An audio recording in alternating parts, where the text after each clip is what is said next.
we are going to, we have some great stories and background about this entire conversation today. And I'm going to introduce our panelists and our guests as we, as they talk to us and respond. And my first guest, Macy Petty, is a former FRC intern, and I don't know if you saw Vanessa yesterday, but there's definitely a pattern here that the FRC internship is a path to greatness, to be sure.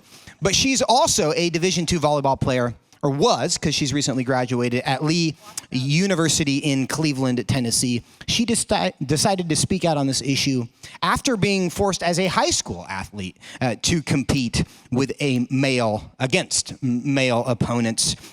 Macy, with that background, tell us a bit more about your story, how this has affected you as an athlete. Yeah, absolutely. Well, thank you so much for having me.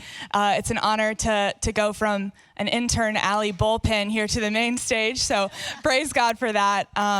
But yeah, I, by the grace of God, just graduated from playing 4 years of collegiate volleyball. That was a dream that I had always had. My dad is actually 6'8", so basically as soon as I could walk, they put me on the court. And I knew back in middle school that college volleyball was something that I was willing to work for and put the sacrifice in to one day achieve. And if you have kids or you are an athlete yourself, you know a little bit of what this looks like, especially for volleyball. It looks like sacrificing all of your weekends to go to these national club tournaments. Some of you are shaking your heads out there, yeah. I never got to go to prom or anything like that because I'd always be traveling to these tournaments to hope to catch a college scout's gaze at one of these games. And at one of them in particular, I walked up to the court and I looked at my opponent and it was a man. And I'm telling you, this is 5 years ago now. This wasn't something that was happening on a national debate stage by any means. So I was just overwhelmed with confusion.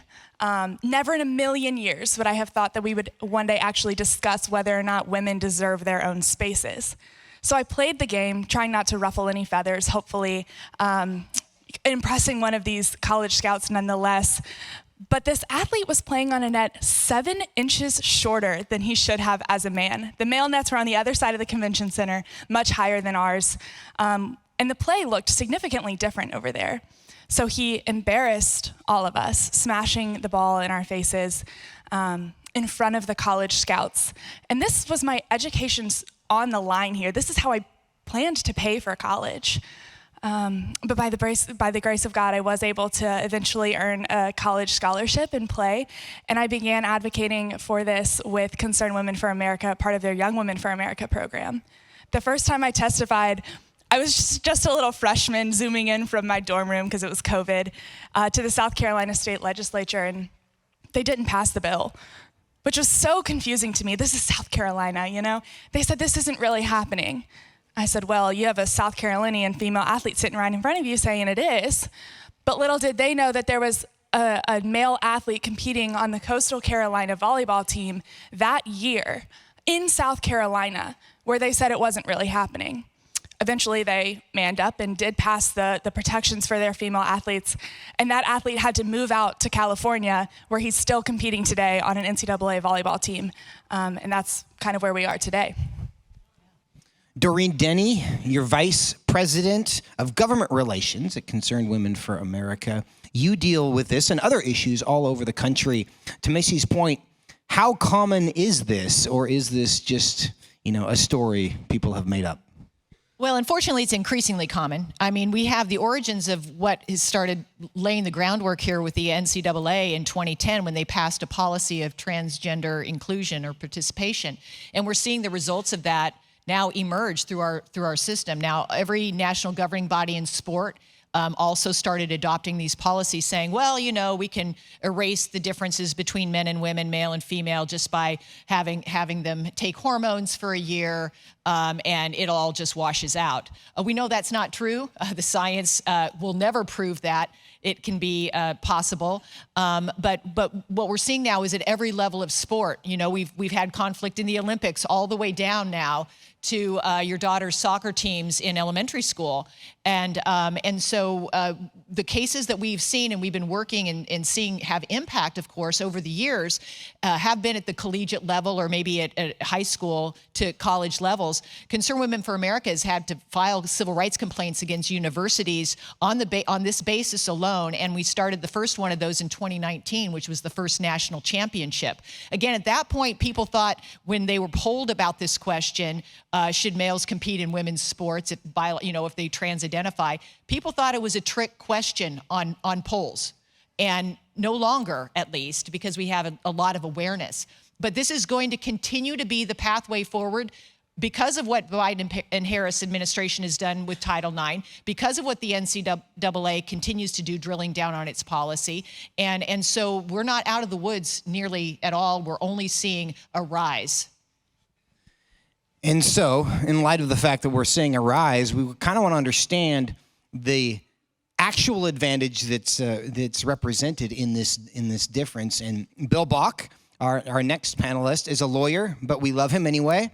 And he was general counsel from 2007 to 2020 for the U.S. Anti-Doping Agency. So your job, Bill, as I understand it, was to prosecute and investigate cases of cheating in sports. And I know you were involved in the Lance Armstrong case, which is probably one of the most famous sports doping cases that we've ever seen. But you were also on the NCAA Committee on Infractions, but you've resigned this February of this year over this issue because of the NCAA's approach to this. Talk to us about what kind of advantage we're actually dealing with here when males compete with sports. Thank you very much, Joseph. And picture's worth 1,000 words, so we brought a couple of pictures to talk about that, mentioning Lance Armstrong. I can affirm that, doping in sport, you're looking for getting a 1-2% advantage, maybe 5-6% advantage. In some of the measurements of strength and power, like in boxing, a hit, a male is going to have 160% advantage. But again, it's important to see it. And so we have some videos. To set those up, I want to explain that we've been talking about myths. The NCAA, as Doreen said, has perpetrated a myth, which is that you can reduce a male's testosterone and that turns a male into a woman in terms of athletic performance. And I think these videos will show you that that's not the case. This is the volleyball player that went to California, left Coastal Carolina went to California to play volleyball that Macy mentioned. So if we could, the first video that you're going to see come up is going to be Blair Fleming on the left there. That is a man. Watch on the left. On the right, you have women from the University of Pittsburgh, which is the #1 ranked Division I team in the country. And I want you to compare on the left the man and on the right the leaping ability of the women. Okay? And does this have consequences? This next video is from a game between San Jose State University, where Blair Fleming, the man, plays, against the University of Delaware. That young lady that received that strike to the head is an extremely good libero. She was perfectly positioned to make the play. That was a cross-court shot that any libero would be able to react to, except if the ball comes at you 10 or 15 miles an hour faster than you're used to or expecting. And that's why she got hit in the face, got a bloody lip.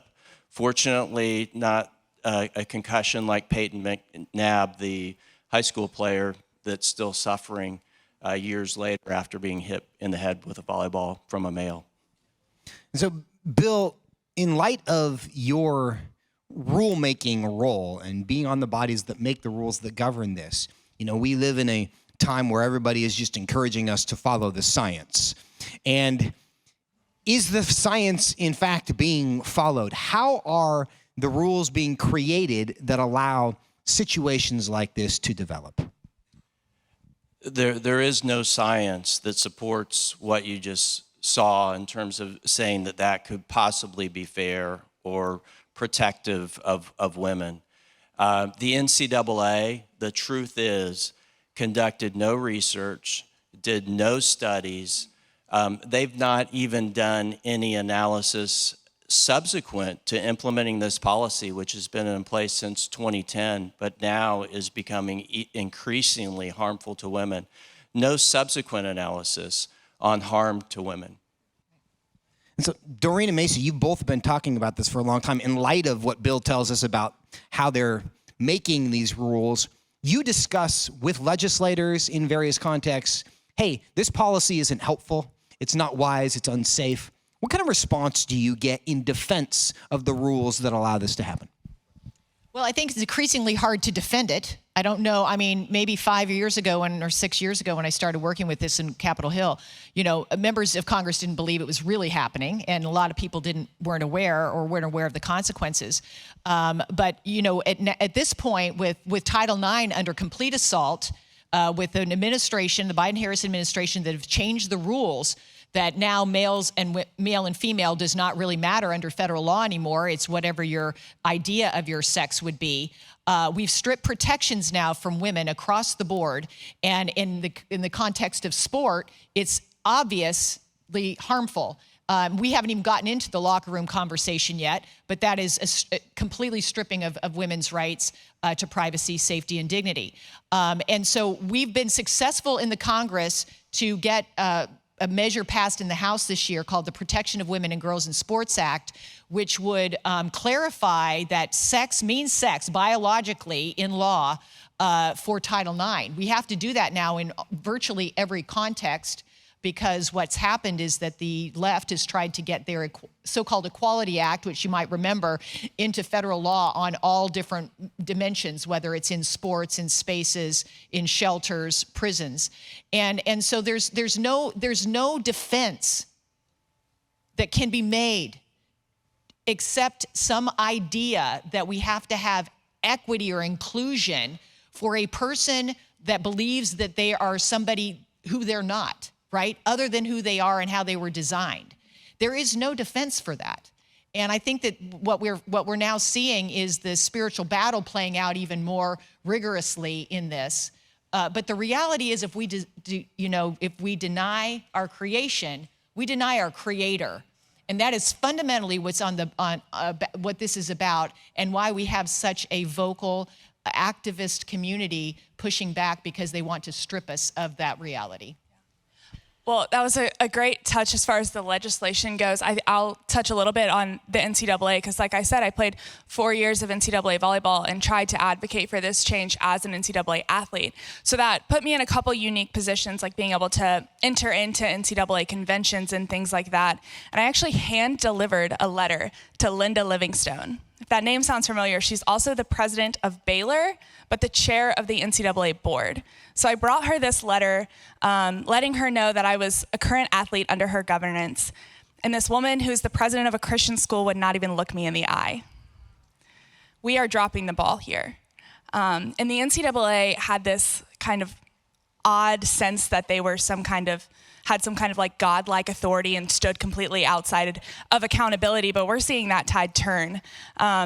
Charlie Baker actually sent a letter to the U.S. Senate last month.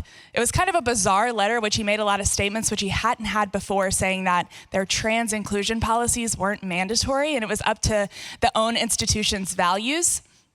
And we're actually, although I totally think that's an absolute cop-out, like this absolutely falls on Charlie Baker's hands, but we have seen some girls rise up and take advantage of that. San Jose State has already had 4 schools opt out of competition, which is huge. We've been able to have our Young Women for America chapter leaders. Yes, we want to encourage this kind of stand, we've had our Young Women for America chapter leaders meeting with administrations, letting them know that competing in this game would be placing their female athletes at an increased risk of injury. And so we're so happy to see the schools pulling out, but we would love to see schools, specifically Christian schools, be better on this issue and be a little bit proactive in saying that if we know there's a boy on the other team, we're not going to play. Because right now everyone's looking at the female athletes. This is not the female athletes' responsibility here. This is the rule makers' responsibility to change this. So we want to be proactive, and we want to alleviate some of that burden on the female athletes to have to choose between a $100,000 education scholarship that they've fought for their entire lives and their own safety and dignity. Yeah. What is the reason that we have the female category? It is for inclusion. The other side wants to say, well, we need to include males in women's sports. No, there are differences between women and men, and those differences in women are meant to be celebrated. The only way that we celebrate them, the only way we include women in sport, if you want to talk about inclusion, let's talk about including women in sport and protecting them. So, but what Macy just said is so important. It should not be these courageous young women. I represent 19 of them, Riley Gaines, and a teammate of Blair Fleming's, Brooke Slusser, the co-captain of the team and the setter. She is with this male in practice every day and sees it's unfair. She stood up and said, I want to be a part of that lawsuit. These are courageous young women like Macy who are standing up. But where are the Christian college presidents? Where are the Christian college athletic directors? And not just the Christian colleges, every athletic director, everybody in administration, in sports or in universities across the country can look at that video and know that there's a problem and know that they're not protecting the daughters, they are sacrificing the daughters for an ideology that denies truth and reality. We can see the truth. The truth is that male and female, he created them. In his image, he created him. This is an effort to deny truth and the image of the Creator God. So as Christians, let's start taking the burden off the young ladies who are playing sport and expecting them to protest. And let's do it ourselves and take it to the university presidents, the athletic directors, and the coaches that are doing this, these young women. I could not agree more, but I also don't want us to miss this moment and reflect on this past 2 or 3 years where we have seen the Lord use young women as vessels of truth in their culture and in this generation by using their position as female athletes. It has been so beautiful to see these women take on this burden that is not theirs to bear, but they do it with so much grace and power and truth, and I don't want us to miss that. That's a good word.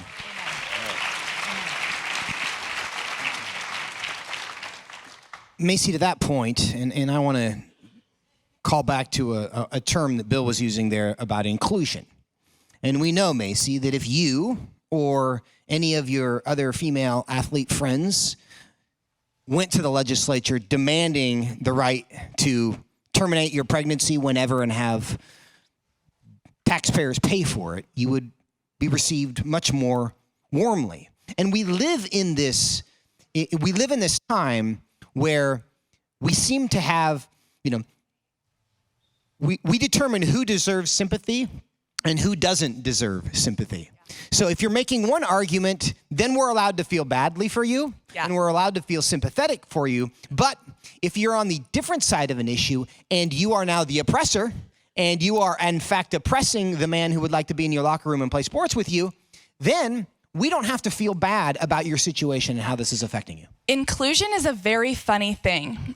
So our Colorado State director sent a letter to Colorado State University, who had a game scheduled against San Jose State, again saying similar things that I had already mentioned, and they respond saying, nah, we're gonna play anyway.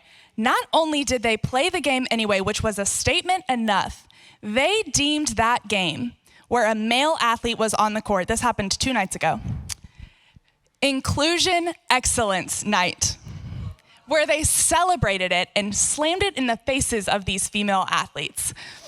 And sports is a funny thing because it is a zero-sum game. If one wins, one loses. When you include a man, you are excluding a woman. When you include a man on scholarship, you are denying a female athlete that scholarship that she's fought for her entire life. Do they acknowledge that?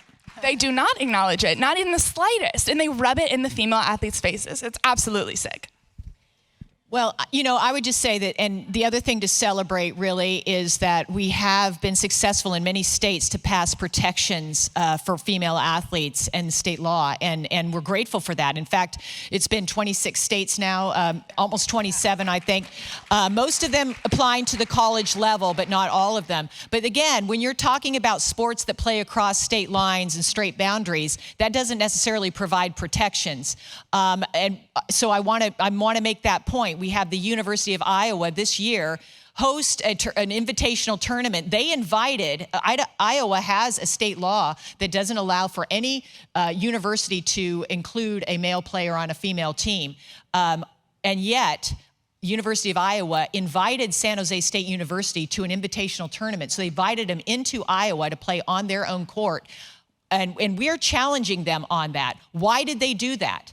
Why did they do that? It never should have happened. It was a known case that Blair Fleming was on that team. It might have been that it caught them by surprise. Somebody made a mistake. But this is the kind of accountability that we have to have and inject into this system right now. And I also want to say that, the parents, the cost that people are facing right now to protect their daughters in sport couldn't be more punctuated than what's happening in New Hampshire. New Hampshire is a state, the most recent state that passed a law protecting female athletes. And yet there was a player that had been participating on a high school soccer team, went to a judge and said, I want an injunction, I should be able to play, I played last year. So they allowed for this player to be on the field. The parents of the opposing teams started wearing wristbands that say XX. We all know that XX is the chromosome that indicates you're female. XY is the chromosome you indicate male. The school considered that an act of hostility and kicked them off the field and slapped on them a no trespassing infraction so that they could not come to watch their daughters play soccer on that field. Now that is unjust. That's unjust entirely. It was even a peaceful, silent kind of protest. Thankfully, those parents are standing up now, and with the help of Alliance Defending Freedom, is suing the school district for that purpose. Yes, but again, that's how close to home this issue has become for people. It is happening in your communities. It's happening on your recreational teams. And there's choices that parents are having to make, even Christian parents right now. Do I have my daughter participate against a team or even with a team? This is the player that's on there. And I think that's a tough choice that they're having to make. We really need to say no. We really need to figure out alternatives and stand up to this injustice. And to that point, we've talked about those parents and their demonstration with wristbands, and we've talked about how a number of universities in the women's volleyball context have now decided to forfeit because there is a male participant on the other team. People encounter this issue in different ways. There are girls who might encounter it in their locker room or on their team. There are parents who encounter it because of their kids. There are teams that have to make these decisions. What is not just the politically effective, but also the Christ-like way to respond to this situation? Joseph, I think one aspect, the words that we use really matter. And how do we characterize this issue? It's discrimination against women. So let's just call it what it is. discrimination against women. Let's not use the made-up mythical terms, cisgender, transgender, trans woman, trans man. No, it's male and female, respectfully. We call truth what it is. So first of all, I think it's our language. Second, it's remembering what this fight is about, and we've already said it. It's the image of God, the Imago Dei. And thirdly, not by might nor by power, but by my Spirit, saith the Lord of hosts. We rely on him. We have boldness. And we go up to the coach if we're a parent, and we say respectfully, our daughter can't play. And this is why. And we continue to wear those armbands. We continue to speak truth. And when confronted, we just rely on the words that God will give us in that moment.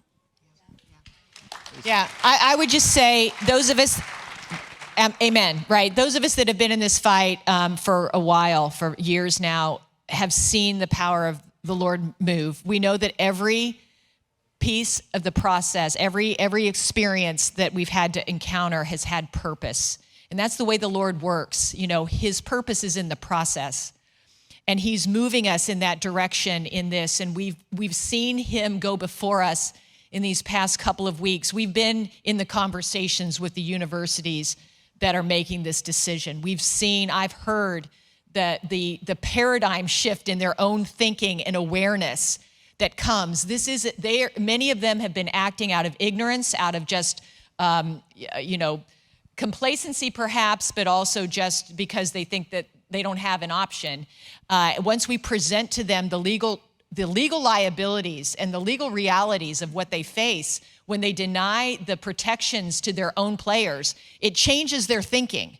But this has been an institutional failure. It's institutions in every sector of in our country, including in our society, including our churches, frankly, not to speak clearly and help to equip people effectively to really confront this battle. And so organizations like Concerned Women for America are trying to help stand in the gap, but also to be a force to try to help educate, to give security and confidence as people are moving forward, trying to equip the next generation of young leaders to actually stand up for this truth. And we would be happy to engage with anybody in this, and we're doing it collectively with coalitions across the board, and really the left and the right, some interesting coalition partners as well. But as a Christian organization, we really want to help you and to equip others in this space. Yeah, well, yes. We have touched that this is an institutional failure, and that's where we need to look for responsibility, but I think that we also need to just amplify our support for the female athletes that are stepping up, because I think it's commonly missed just how much they're putting themselves through to stand up for this. It's no easy fight. I mean, Brooks Lesser, who just joined the lawsuit, has to have a police escort to her college volleyball games. It's ridiculous, but this is the chaos that Charlie Baker, president of NCAA, has caused. So we need to add accountability in any way that we can, and a lot of ways that can be you guys in any position of influence you may have on a school board or as alumni or on boards of schools, just to add that accountability and show what it looks like to put the safety and dignity of female athletes first. Be the trailblazers there, and be a university that's gonna say, we're gonna be proactive on this. We don't even know if this is in our schedule, but we're gonna go ahead and institute this policy to communicate to our female athletes that this is our value, and we're gonna put their safety and dignity first. But yeah, that looks different for lots of different people depending on their sphere of influence and how the Lord could steward that, and we'd love to help you guys at CWA to do that. And there's always a risk of doing the right thing. But the other end of doing the right thing, you always get more than you lose, because that's just the way God works in his economy. And friends, if you've enjoyed this conversation, a quick promo, I actually have had both Bill and Doreen on a podcast that I host called Outstanding, where we have critical conversations about the news of the day and the ideas that shape us. If you are a podcaster, I would love to have you join us in the Outstanding family. We talk about fiat currency in Israel and Ukraine and everything, having critical conversations about the news of the day and the ideas that shape us from a biblical worldview. So that's what we're trying to do. If you're a podcaster, would love to have you join us, and I'm sure our friends will join us again on this issue in a future episode, but just want to make sure you knew that existed.